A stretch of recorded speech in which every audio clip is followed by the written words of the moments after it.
আরজিকর কাণ্ডে মূল অপরাধীদের উপযুক্ত শাস্তি এবং মহিলা স্বাস্থ্যকর্মীদের নিরাপত্তার দাবিতে বুধবার পথে নামল কোচবিহার জেলা মহিলা স্বাস্থ্যকর্মীরা।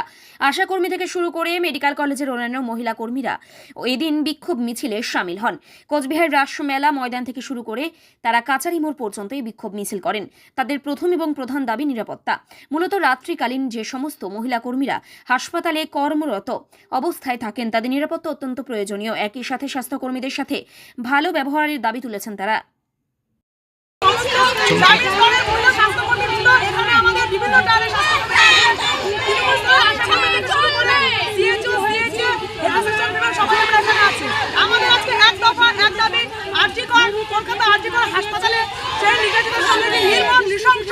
এবং জঘন্য ঘটনা ঘটেছে তার প্রতিবাদে আমরা রাস্তায় নেমেছি।